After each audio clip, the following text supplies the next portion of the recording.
Hey guys, I'm Abe. I'm gonna try and do like a crash course of how to use Anki, because there's a couple things that I showed my roommate Eric that I feel like would just be so helpful for you guys to have right now while you're starting M1.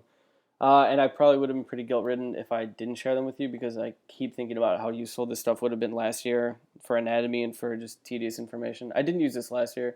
I used a different version of Anki, or I just studied by rewriting course notes, neither of which I think worked as well as this does. So let's get into it. I'm going to open up Anki. This is like the home screen of Anki. I don't know how to describe this, but you do most of the stuff in Browse. And this is the deck that I'm using right now, Mechanisms of Disease. This is our first deck this year.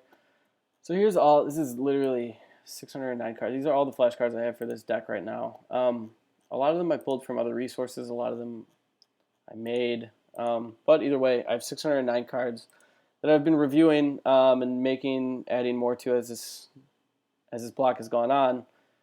And I'm figuring out these cool little things about Anki that makes it a lot easier to make flashcards.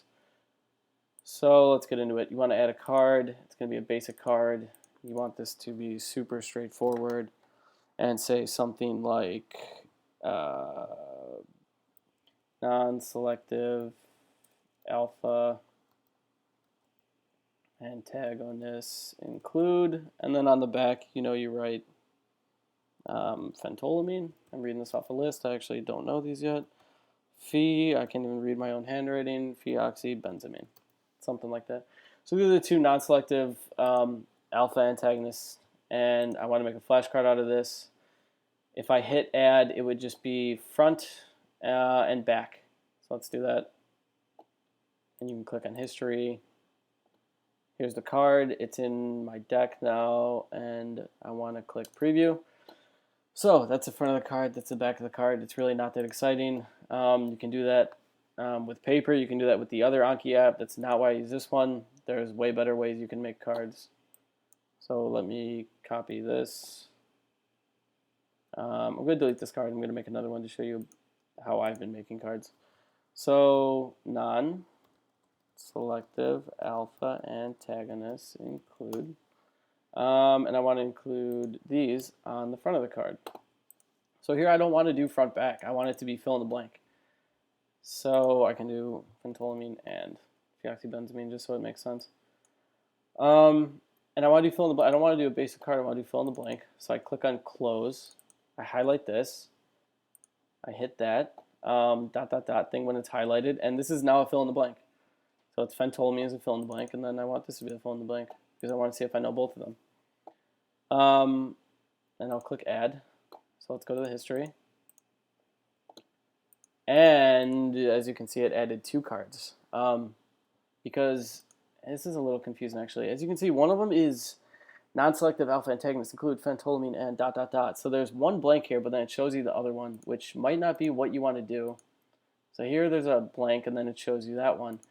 It took me a while to figure this out. I didn't know what I was doing, but I found out that C1 means card 1, C2 means card 2. So card 1, this is blanked out, and it shows you pheoxybenzamine. Sorry, I don't think that's how you say that drug's name. It might not even be a drug. I really can't read what I wrote down. But I don't want to do these on two separate cards. I want to do this on one card. So I changed this, and this is like the edit field for this card, to C1. And if you change that to C1, now it's just card 1, card 1. They're both going to be blanks on card number 1. There we go. Now it's dot, dot, dot, and dot, dot, dot. And that's, in my opinion, a lot better. I don't want to see one and then be hinted at like what the other one is. I just need to know what both of them are, like kind of cold. I don't want to be giving myself hints. The other thing I want to show you with these are hints that you can add. So you could do like colon, drug 1, colon, drug 2. Hit preview. So now instead of dot, dot, dot, it says drug 1, drug 2. I get it seems pretty inane, but sometimes, I don't know, like I have 600 cards. Sometimes I have no idea what the hell I'm trying to ask myself, like what I'm getting out of the card. You just need a hint or something to like steer you in the right direction.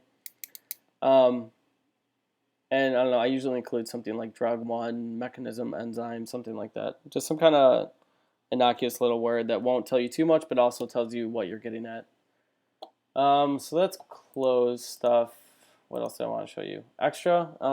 This is just, it'll appear on the back of the card. So it'll be like, these both start with P. Isn't that cool? That's a great way to remember them. Go to preview. So it still says drug 1, drug 2. You flip it. It'll unveil like these answers, and then it'll say these both start with P. So I just put like little things, little ways to remember each card into the extra thing, and I italicize it so I can easily tell the difference between what's extra and what's actually the important stuff on the card that I need to know. Let's see, what do I need to cover? Okay, all right, yeah, I guess I'll just show you image occlusion. So that's just making basic flashcards. I think that's really useful, but it's not the coolest part in Anki. If you're at this add screen, I think this is the coolest part. You can install an add-on that's called image occlusion. It's right here. Normal Anki doesn't have it, so you have to take this code that I copied down here. You have to copy that code, go to like this main window on Anki, tools, add-ons, browse and install. Paste the code in here, press OK. It'll download whatever add-on. It's like adding like a Chrome add-on. I can't remember the word for it, but it's just like a little add-on for the program. It takes 2 seconds to install, and it's real worth it, especially with you guys having anatomy coming up. So install image occlusion. It's like a little button right here that you can use to make flashcards from pictures. So if I pull up this picture of the hand, and I want to take a screenshot of this. Take a screenshot of it. Go to Anki. Now I don't want to just paste it here because that's a screenshot of the hand, and let me see if I can pull it up. Yeah, everything's labeled. Like I'm not going to learn anything from this, and I don't want to cross out. I used to open this up in Notability and cross everything out and take like before and after screenshots. And it would take, honestly, it would take forever, and I hated doing it. It made me hate anatomy. Probably even more than I already would have, because it's just really annoying to study for, and there's not too many good resources for it. Until now, you can open up this picture in image occlusion. So I took a screenshot that copied it to the clipboard, and anything you have copied will open in image occlusion automatically. And what I want to do here is start making some flashcards based on this picture. So I want to see if I know the scaphate, the lunate, the triquetral, the pisiform, and I'm making all these into flashcards. I do that with just this little rectangle thing here. So let's call it a day right there. I just need to know those important ones. These are going to be on my test. So I have 5 boxes. That's going to be 5 flashcards. And the way that works is that if I click add non-overlapping occlusions, it will show this box in red. It'll be like, what's this bone right here? And then these will be covered. You won't get any clues. You won't know what these bones are. You just have to identify this one right here. Or if I've made these boxes and I click add overlapping occlusions, it'll ask me what's this box right here, and it'll show me these other 4, which I think is less useful. I don't want any clues. I just want to know. I want to be able to tell if I know this bone, which I don't. I just highlight it, but I don't know it. So I always click, non-overlapping occlusions. So 6 notes were added to your collection. Let's look at my collection. My sweet, sweet collection of flashcards. Go to preview. And yeah, there you can see that it's asking me about this red box. What's this bone? And it's blanking all of these out. And I don't know if you note, that took me like 1 minute to make 6 flashcards. Now this one's blanked out. Capitate, that's what it was, the capitate. Yeah, so it's just really useful. You can pull images from anatomy, and you can put them in here, and you can do the box thing, and you can, I mean, really just, the problem here would be making too many flashcards if there was a problem. So I guess, yeah, that's one thing I should mention is make sure you're only doing it with important stuff because it's so easy that you might fuck up. Let's see. So you could end the video here. You don't have to keep watching this, but this is random stuff that I do to make it a little bit quicker when you're using Anki.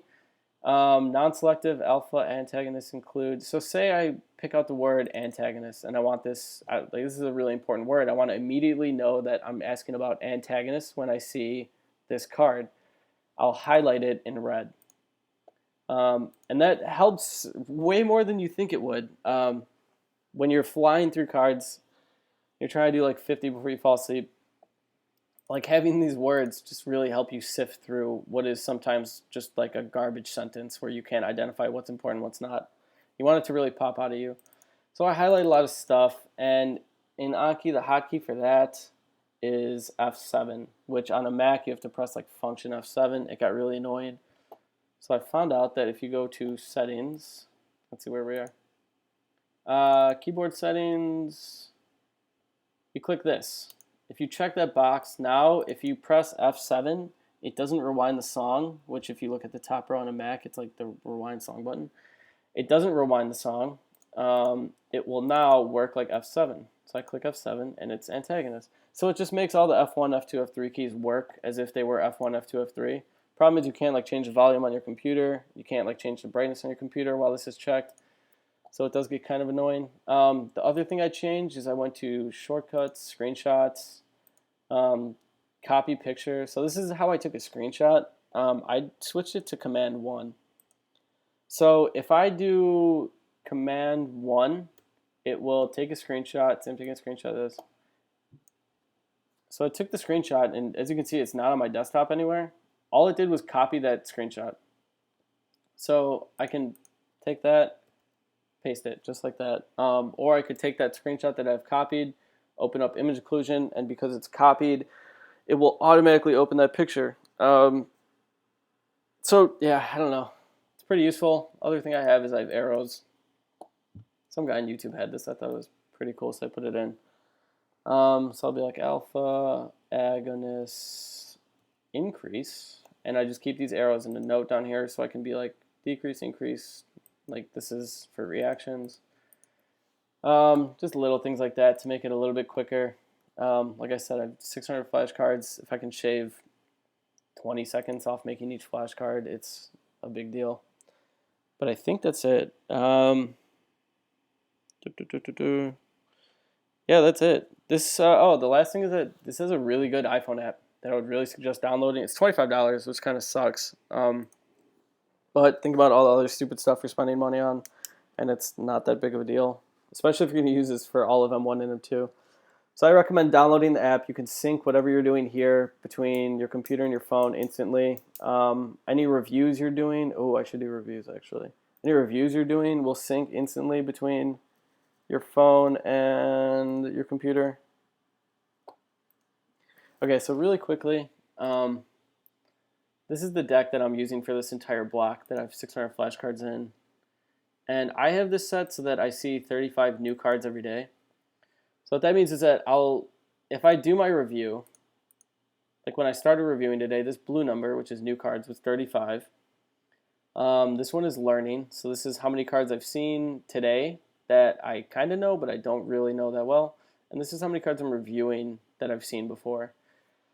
So I probably make like 50 or 60 flashcards a day, depending on how many lectures we have. And I review 35, which isn't all of them, but I don't get kind of like bogged down with just reviewing. I still have time to make all the flashcards I need and review a little bit just so I'm not forgetting stuff from the beginning of the block.